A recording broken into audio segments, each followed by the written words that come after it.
Hey everybody, welcome to Chris Anderson Comics. I have a great guest today. I have James Edward Clark. How you doing, man? I'm all right. How are you? I'm doing good, man. So you're getting ready to launch a Kickstarter for your new book, Pissant Apocalypse. Yes, we're launching on the 7th. Sort of, started life as these sort of mini comics I would kind of package with my little commissions I do for people.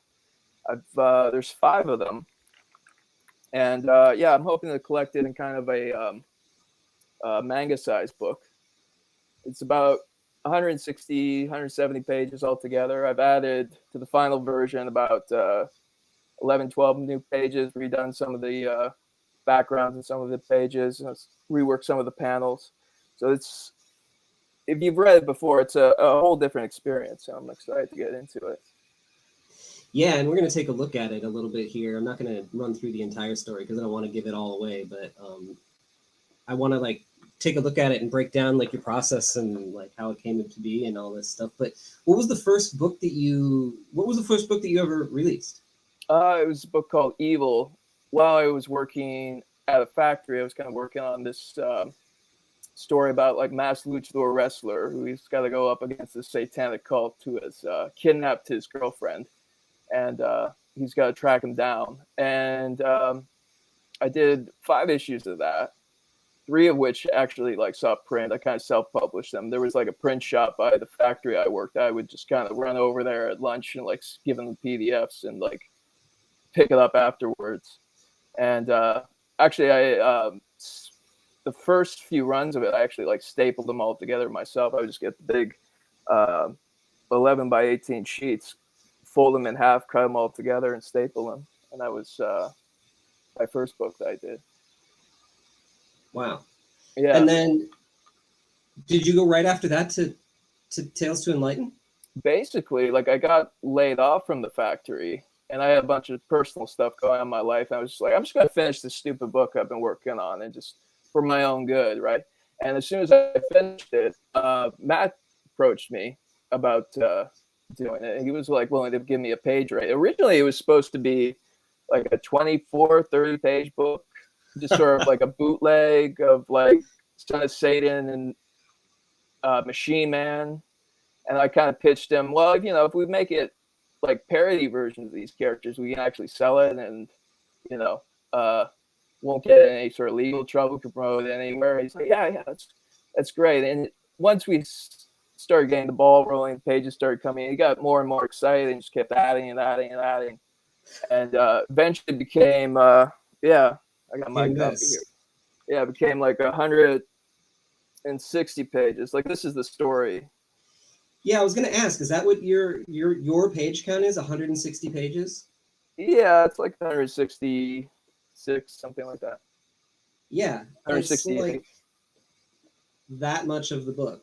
Yeah, Matt kind of got crazy about... this is pinups and stuff. Yeah, getting a lot of commissions and stuff. It's, I would prefer that just be my stuff, because it's mailing a 300-page book in the mail is... challenging, which Matt's found out by now, I'm sure. Well, then he went and did volume 2, which is even bigger. Yeah, he was working on that while we were working on the first book. He just would approach artists that he liked about doing other little stories inside the world and the universe. And, I did a 19-page story in here too. Oh, which one is yours? This one here. Oh. Okay, I have to look it up. I'll have to pull it out. I didn't pull out that one. Yeah, Matt and I did an episode on this channel about it, just specifically on this story. Right. Well, that's why I approached you about doing this. Yeah. Because but for this volume, you did what, 4 or 6 pages? 4 pages. I had. I feel like the first book is kind of the ultimate Tales to Enlighten story. Yes. I don't know where I would go from there. It's sort of, I've said my piece about it, but I have affection for the characters. I put a lot of myself into them. So, absolutely, I bet.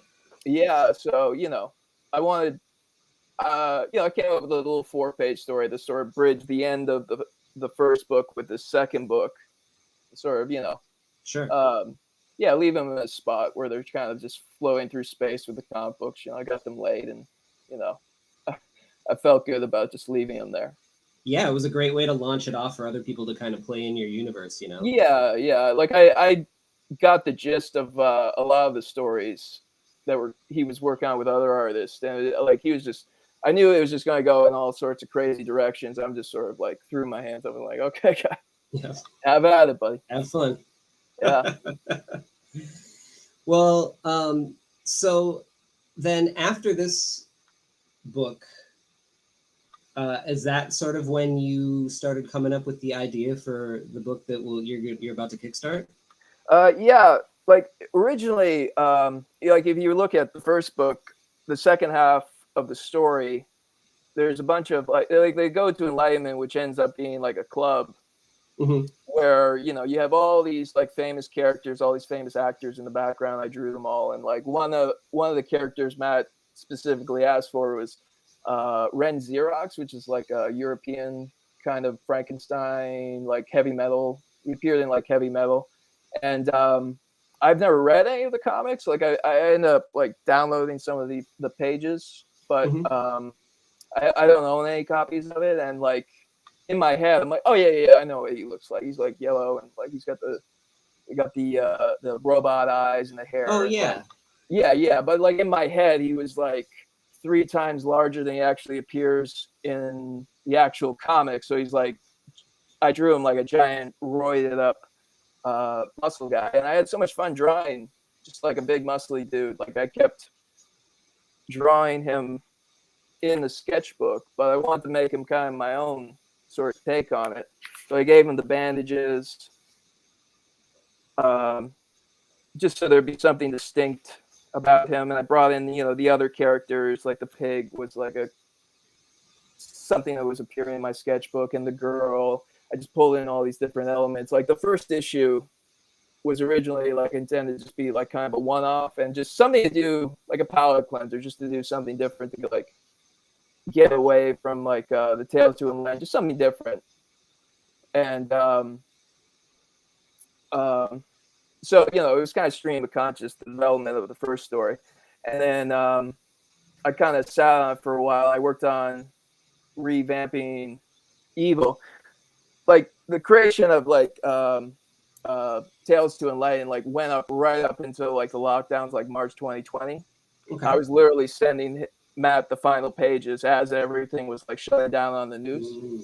So yeah, I went from that. I'm just like kind of threw my hands up. I guess I'll like put up my first book online because who cares, right? Everything's you know, it's like the end of the world, whatever. And I had about 100 pages of material, like no way it's seen from that first book. Right. So I ended up putting all that on my Instagram page, one panel at a time, and reworking a lot of it as I went.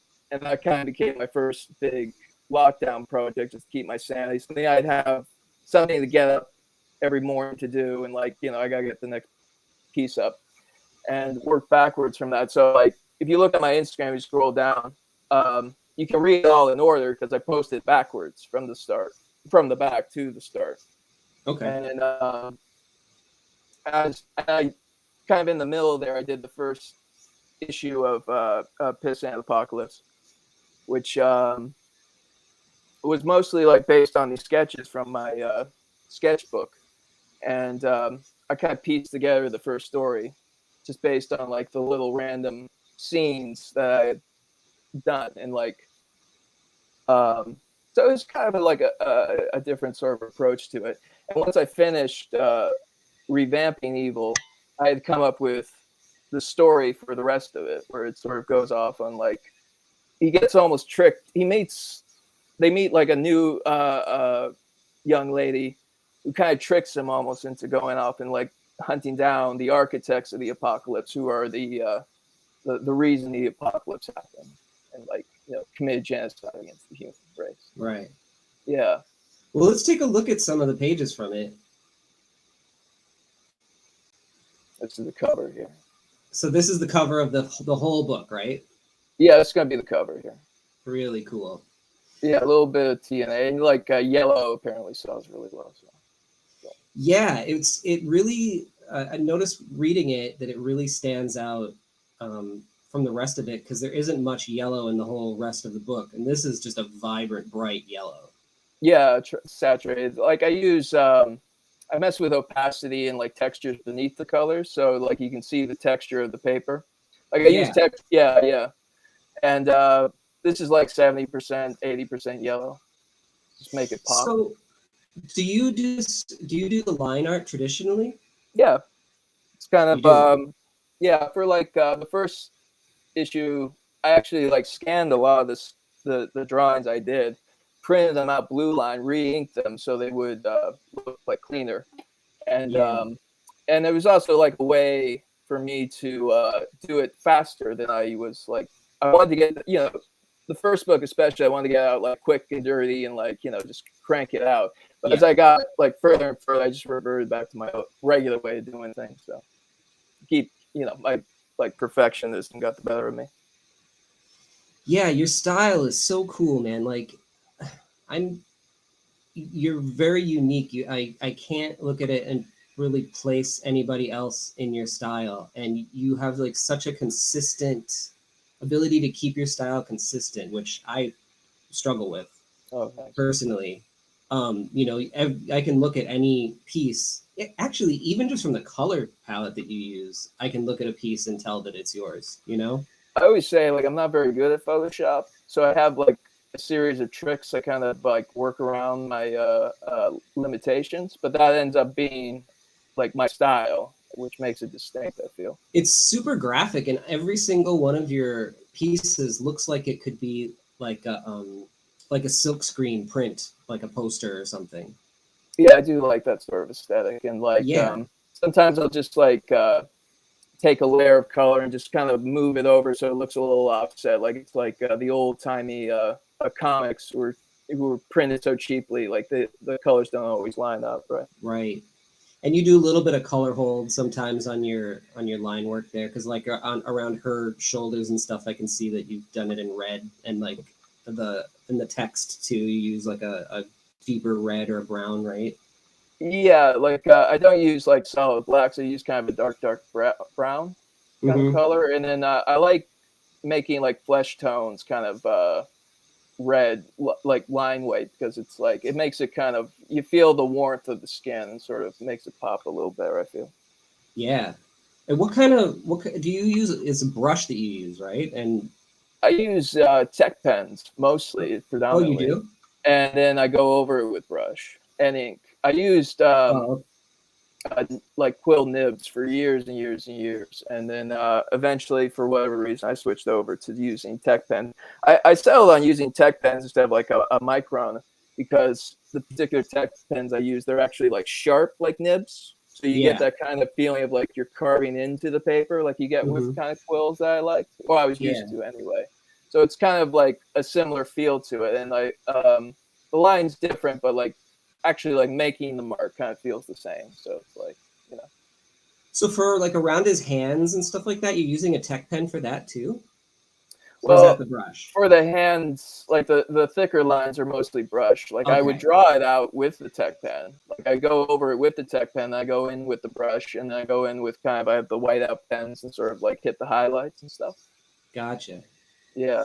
And do you use that? Are you drawing like standard size, like on an 11 by 17 board, or No, is it? like a lot of this stuff is just like on its own piece, and like sometimes like if it's super complicated, like I'll draw it in different pieces and just like Frankenstein it all together. Photoshop Oh, actually, the there's a lot of panels trickery. for the story.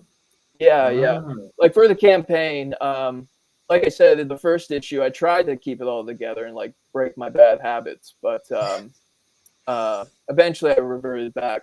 But for the campaign, I'll have a lot of the original panels from the first issue. Like that's going to be a tier. Like people can actually like purchase those. oh, that's really cool. Yeah, yeah. Um, that's a really good way to do it too, because then you're not, pulling out a whole page, you're pulling out panels at a time, and No, well, financially. when you go through it, like you'll see, like I kind of there's always like kind of a reaction to Tales to Enlighten. You know, Tales to Enlighten was so like over the top and robust and like experimental like page compositions and like trying to cram as much in there. And like I wanted to strip everything down and keep it as simple. So you get kind of this 2-panel rhythm to the pages, which Yes. I'll break up sometimes, do 4 panels, or just like a big big 1-panel page for like Yeah. certain moments to make it all pop. Right. But Yep. because I knew like I wanted to, to do the mini comic format, I can't make the panels too small because then you'll lose all the detail and you won't be able to see what's going on. So the 2-panel sort of thing Absolutely. is good for clarity, especially when you do like a comic this size, Right. So, okay, so let's go right off the bat. And we sort of introduce a couple characters in the very beginning. Yeah, like I said, this is like my lockdown book. Like I didn't even know there were going to be a book industry by the time we got to the other side of this sort of whole ordeal. So I didn't really, care about like offending people or like what people thought of the content of it. So Sure. kind of just followed my own sort of fancy, like what would be fun for me to draw, and like Yeah, I'm almost absolutely. kind of punk rock mentality, just like fuck it, I'm just gonna go for it. Yeah. So he has like kind of a slave girl that he's carrying around who's like blindfolded and pregnant with his child, and that's kind of the setup for it. Like I kind of softened the relationship by the second issue because I knew if I'm going to like expand it to a whole book length, I can't. He's not going to be sympathetic if this stays the status quo. Right. And then as you go on, you realize like she's not like bound like this against her will, Yeah, she's into it. Like he likes. Yeah. This is Yeah, just they're what like in love. yeah. Like this is just what it is, and like I Right. don't really like get too much into their relationship or how they came together, but there is like affection. Right. And then you got this little pig guy at the bottom. So your cartooning is also solid and on point, which Yeah. people generally are either one or the other, I actually did after I finished Evil, I kind of was approached about doing another book called Arthur and Boom Boom, which is just a straight up Flesher style type, tube arm type cartoon thing. Mm-hmm. And people can actually like one of the tiers is I have like a zine package deal where you can actually get a bunch of my old zines, and Arthur and Boom Boom will be included in that. So you can check out my like straight cartoony stuff. And Go ahead. Go ahead. yeah, the pig was just kind of like a little guy who was in my sketchbook, and like I think they were like I drew the big guy on the same page, like the pig was on the other page. And I just decided they belonged together, and he's just kind of the his yappy little sidekick in the first issue. Right. Yeah, there's a twist at the. Yeah. There's a twist later, but like it's a good trio of characters to introduce. They're so like completely different from each other. Yeah, like his role is basically just set up the world because like the main guy, he's the strong silent type, and the girl's actually kind of a mute. She never talks in the book, so you just get all the information you need from the pig, and then he dips out. Right. There must be something in the air about pigs because I saw when I was at Heroes Con recently, I got a commission from somebody and that said it was a anything goes artist dealer's choice commission. And so I was like, God, what am I going to do for this? I obviously it's going to be something weird. That's what I'm good at. But what am I going to do? So I was thinking about it all day for a little bit. And I went and talked to Jake Smith for a little bit and told him about it. And he said, yeah, those ones are kind of weird to get sometimes because, the person never knows what they're going to get. They could get, a 3-headed pig man. And I said, that's what they're getting. And so I went back and I drew this 3-headed pig man and gave it to the guy, and the guy was psyched. And I couldn't shake this character from my mind. And I started to develop this story with him.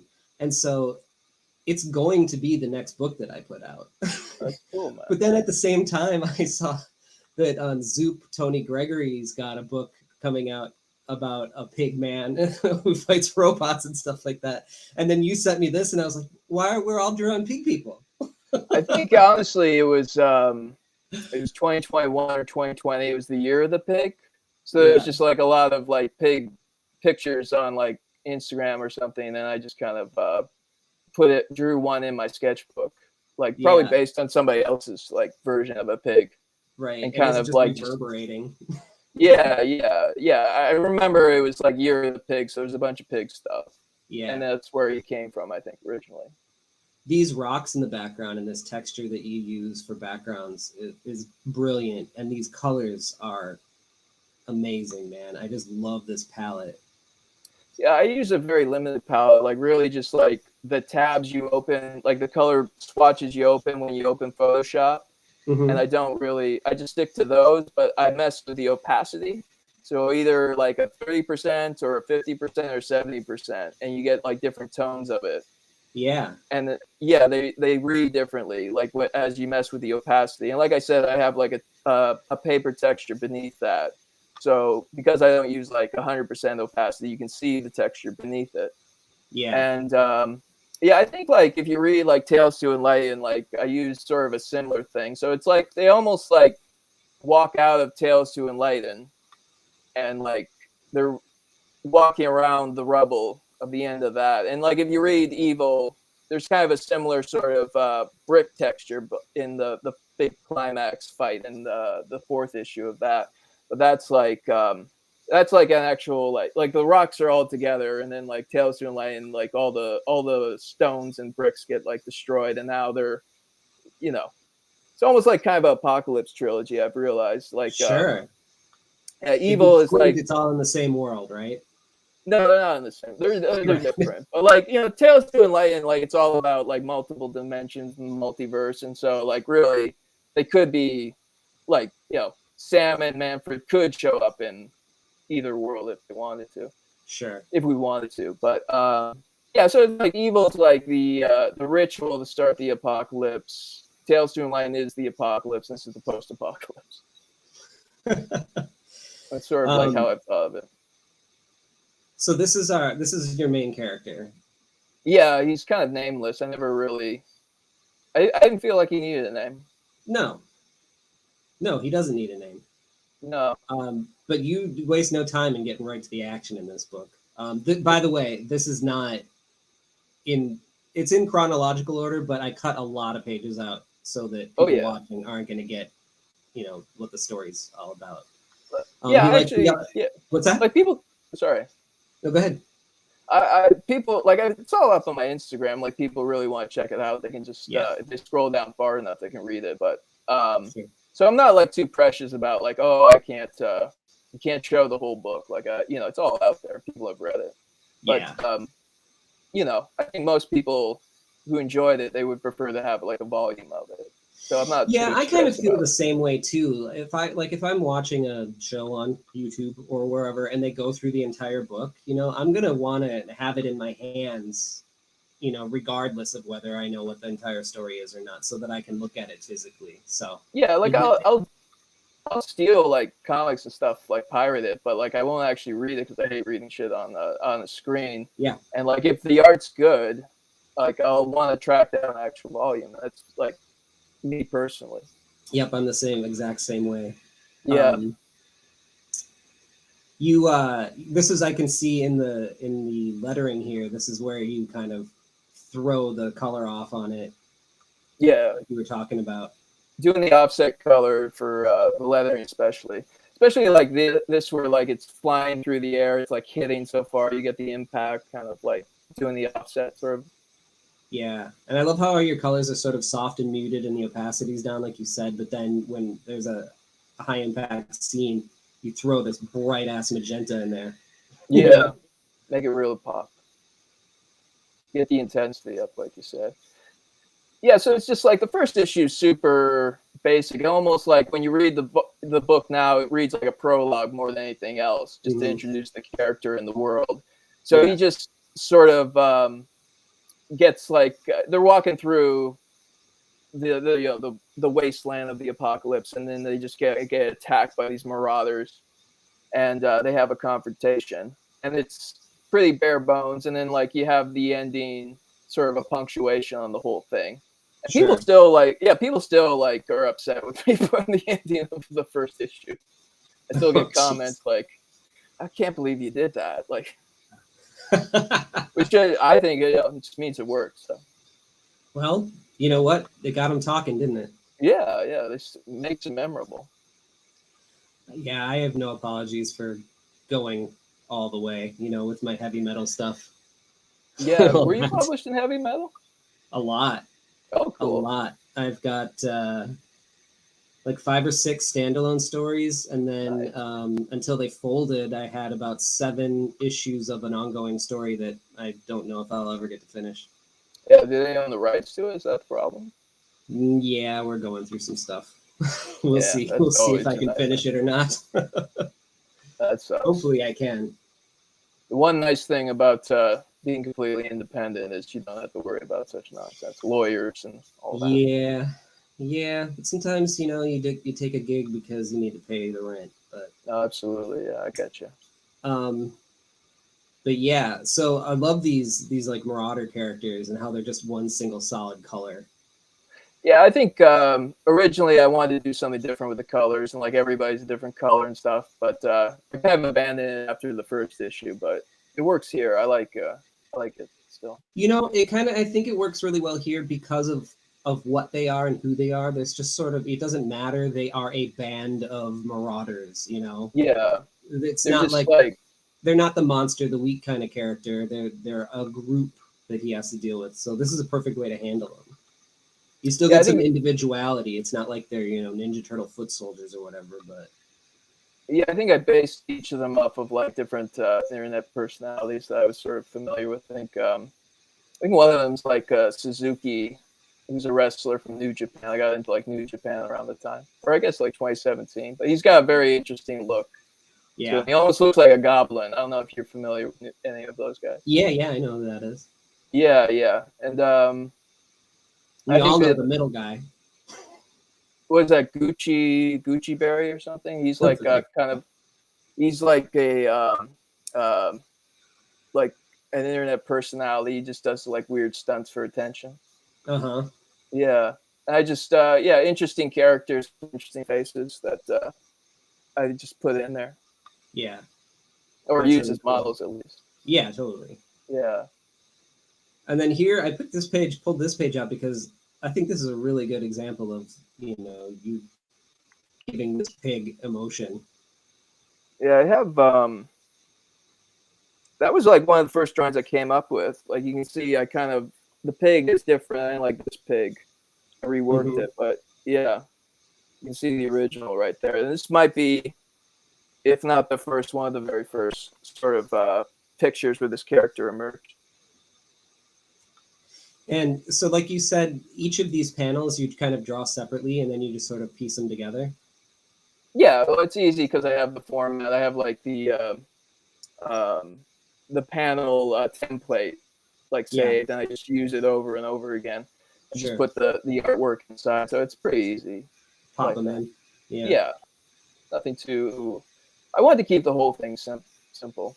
right. Yeah, so it like amused me to like have this big guy like running around screaming, calling everybody cunt Yeah. over and over again. But I spell it a little differently, just With a so K. I'm It's not okay. actually It means yeah, something I'm not different. actually saying the word, but you know what I'm saying, right? Right. And it's like it's kind of future speak. Like my favorite movie is Clockwork Orange. I'm a big fan of how they kind of invent their own language in that movie.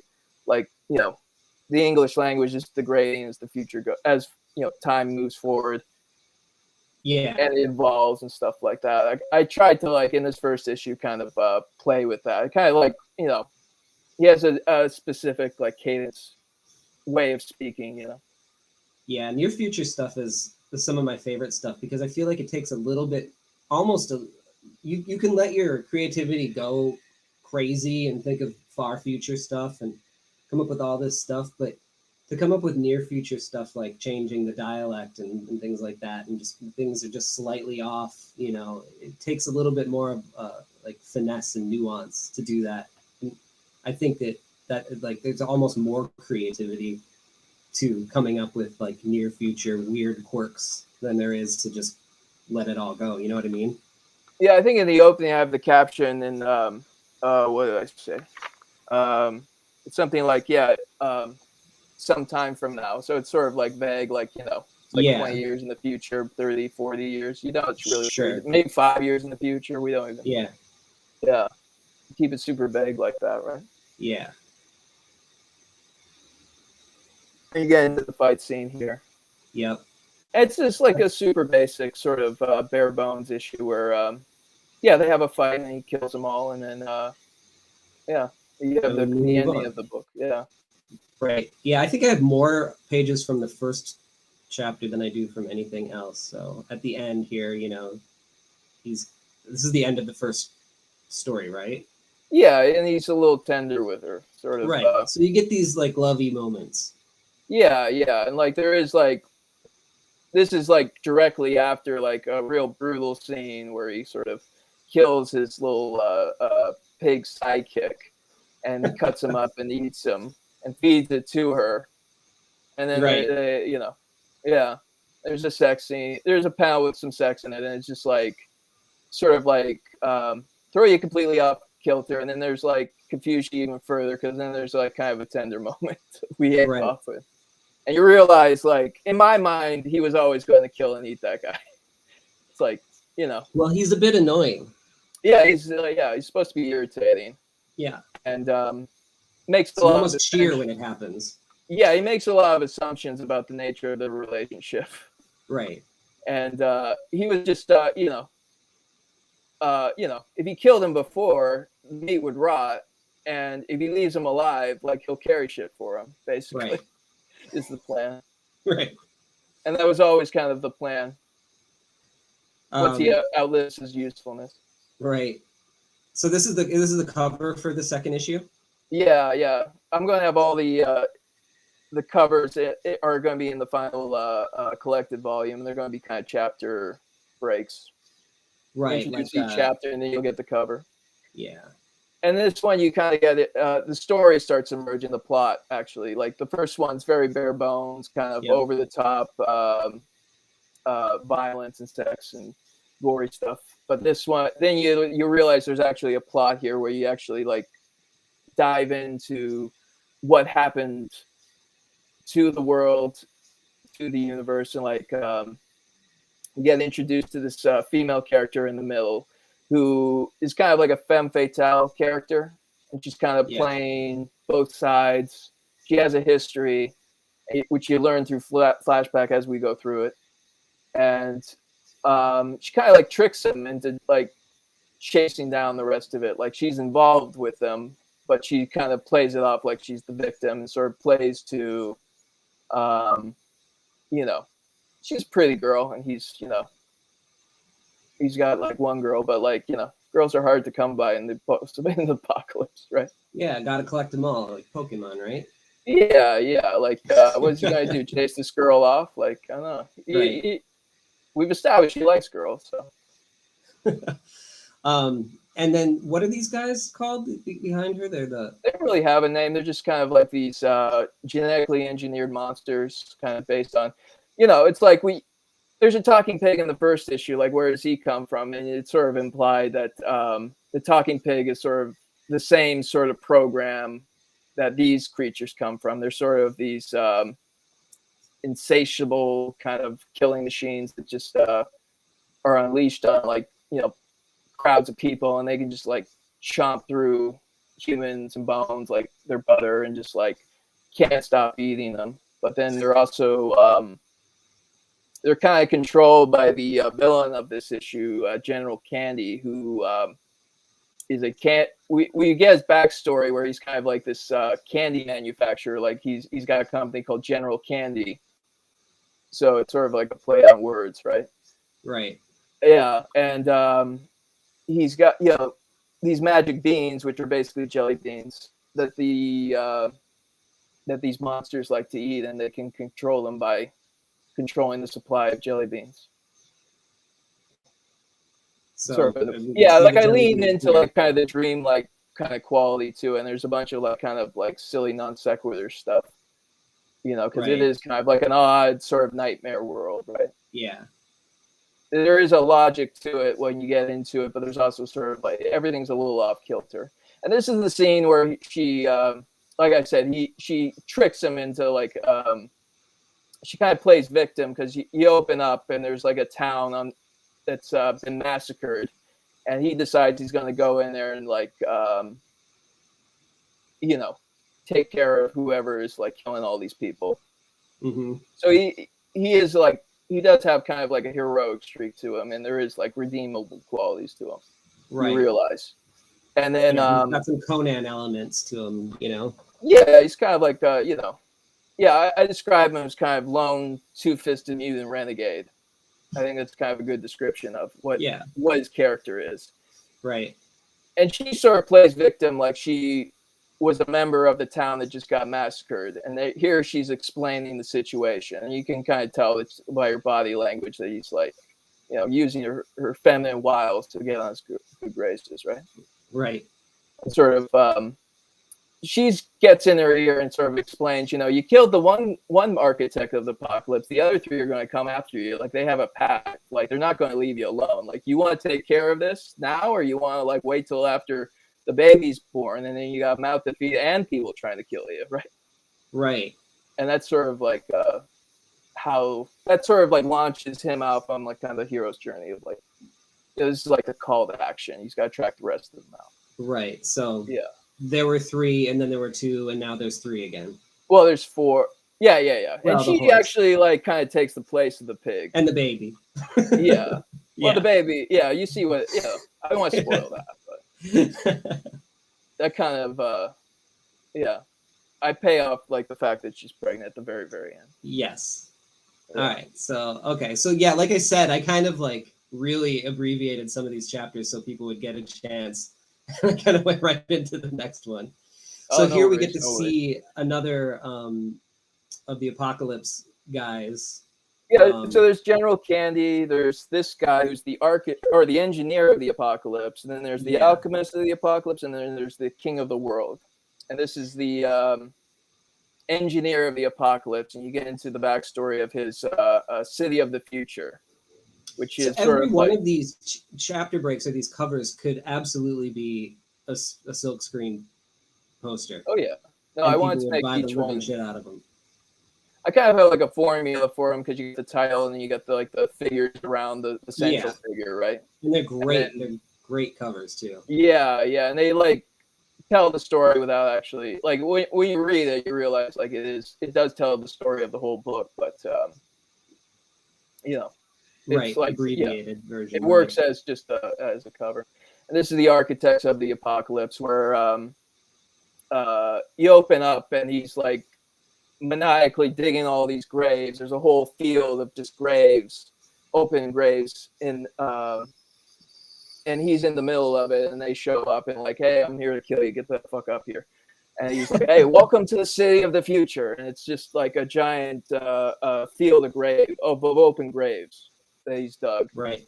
And you realize that like the payoff in the story is like his city of the future was bombed. And he realizes the folly of it. The original design was he built it above ground. So now he's like building it. He's rebuilding it, but it's under the ground. So the bombs won't knock down all the buildings. But it's like, you know, this is kind of like, you know, you live in the pod and eat the bugs and be happy. But yeah. But then, so like, this is a flashback, right, to where he was trying to build his original city, and this is him in the red tie, no? Yes, yeah. Like you realize as you go through, like he's completely insane. He's lost his mind, and it's sort of the twist at the end is like he takes his glasses off and he just starts screaming, and then they blow the city up. And then we go right into the next chapter with the Alchemist of the Apocalypse. Right. So you've got the two of them in the background. Clearly, they've been taken care of. They're skeletons. Yeah.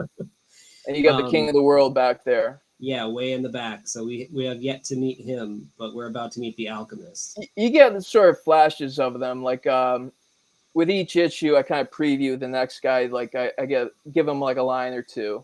Yeah. Just sort of like introduce them.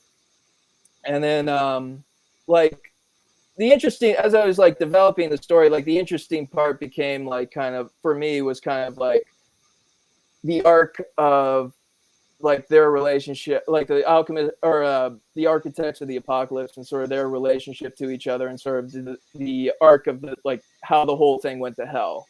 Yeah. And you kind of get like flashes of like the backstory, and you sort of like piece together like how their whole sort of arrangement fell apart. And then he's our hero is just kind of like in the middle and kind of like blissfully unaware of like what happened and like what the implication. All he knows is what the girl is telling him, and he never really finds out like what's really going on. Yeah, which is kind of amusing to me. I kind of think that's fun. So he's almost kind of like not like a passive thing, but like he's sort of like this is like an irritating chore that he has to take care of. He's like begrudgingly being like dragged along. And yeah, he seems annoyed throughout the entire book that he's doing things that he doesn't want to be doing. Yeah, like his catchphrase is like, "I don't have time." Yeah. He's just irritated, and like by the end you realize like what he's talking about. Like, I don't have time because I don't want to ruin it, but yeah. So I think this is the alchemist here, and you took a different approach to the background here, as I noticed. Yeah, I want it to be kind of a misty sort of like he's in a fog walking through it. So there's a lot of like this is like I take like a brush and like dip it in my ink and just like smear a bunch of it on the back of a board, wait till it dries, scan it in, and then I do the opacity trick with different colors, a lot of purples. Like I want like kind of a misty, sort of foggy sort of feel to this sort of this issue where he's like entering the lair of the alchemist of the apocalypse. So you did you put a bunch of ink on a paper and then you did a color hold on it to achieve the colors on it? Basically, yeah. You do like color range. Yeah, is the function in Photoshop. And you can kind of just, and then it'll select all of the black. And then you can just make a new layer and pick which color and mess with the opacity and you get this sort of effect. That's really neat. Yeah. So, like do different things with the background, but, simple background. That's easy. Right. Yeah, but interesting to look at. And there's kind of like there's kind of like a zipatone type texture in there too. And you just kind of layer it. That was kind of the approach to this scene. These backgrounds is sort of do different layers and sort of different interesting effects. Well, yeah, and it puts you in a different, mindset. Like you're in a different place now. You're in, the alchemist part. Yeah, this is his world, and it's like I want like kind of, like I keep saying, like kind of a foggy sort of feel where he's like stumbles upon this guy. Yeah, so he's got this field of rabbits, and by the time the alchemist is dispatched, they take it back, and she's not a wallflower, she knows how to handle things. She's a keeper. She can clean a rabbit. Yeah. No, she's really useful to keep around. Like she can like gut and dress a rabbit, and now you got meat. And like that's another theme like throughout. Like he keeps like needing to find food to feed everybody, and that's kind of like one of his big motivations. Just like what are we gonna eat tonight? Like right from the start with the pig. Skinned rabbits are one of the most disturbing looking things. I actually looked at video to like how do people actually do it, and you do get that motion where you just got to rip the flesh off the carcass. It's interesting. So like it's pink little muscle thing. Yeah. So you get like bits of characterization. Like these are little like 30-page books, and like the fun part for me is trying to like get these little moments where you get like you imply the characterization.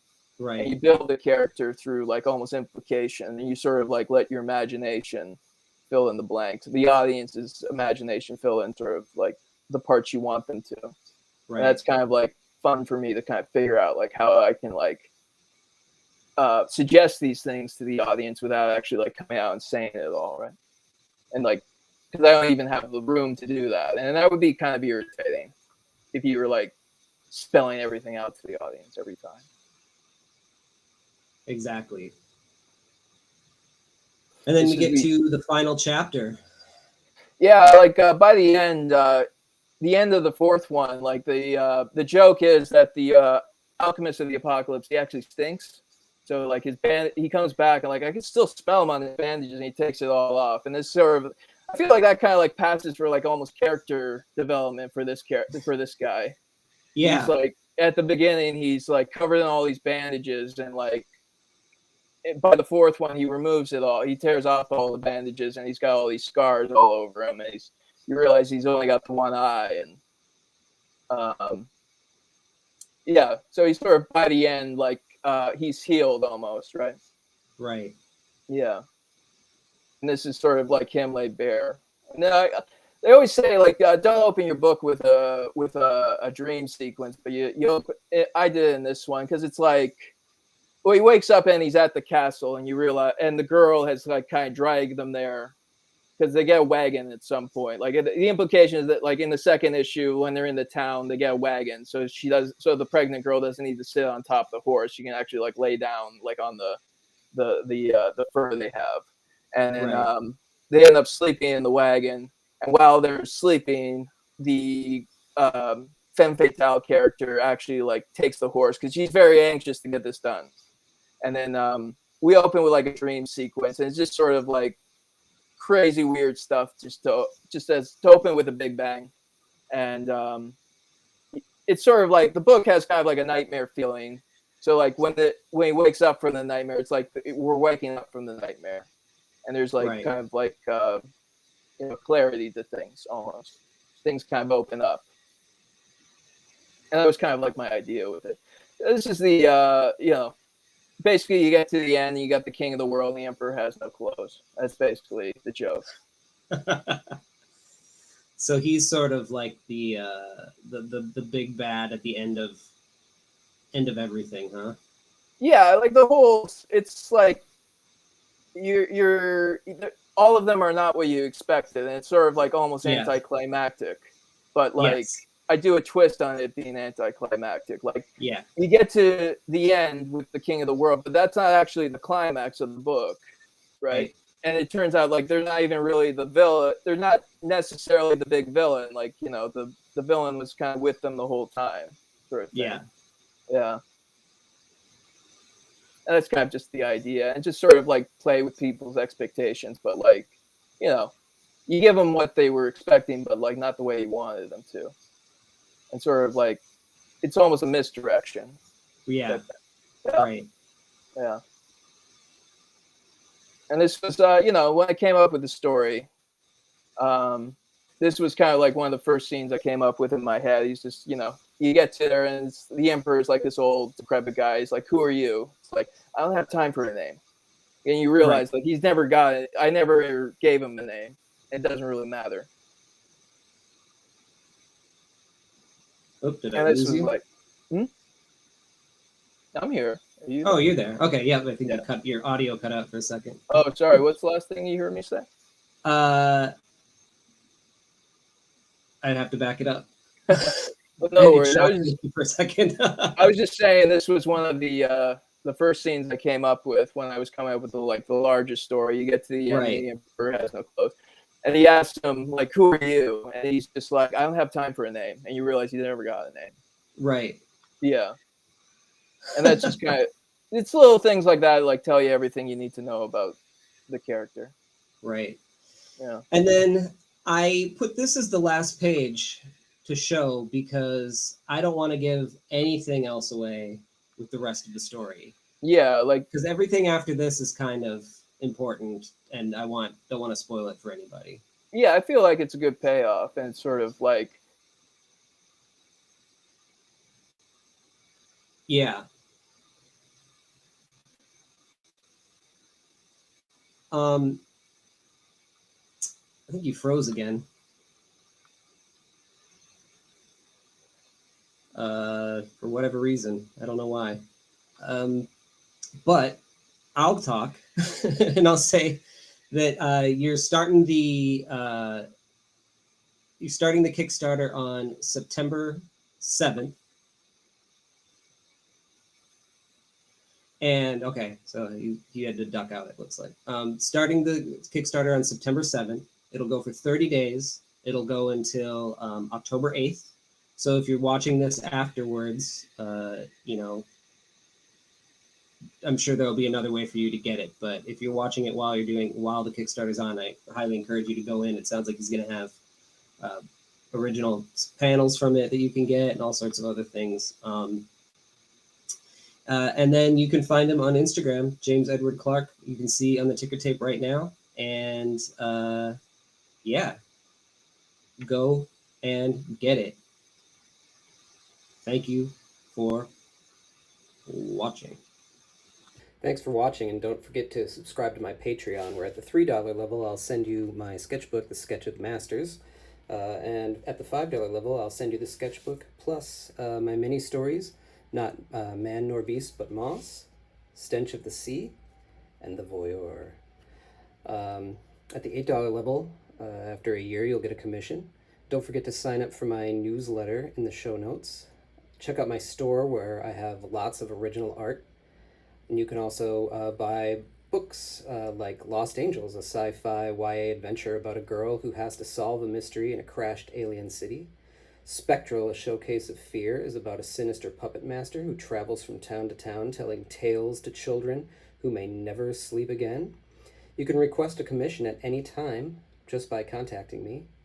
Here is a list of the upcoming conventions that I'll be at the time that this video was released. And don't forget to like, leave a comment, and subscribe to the video. Again, thanks for watching.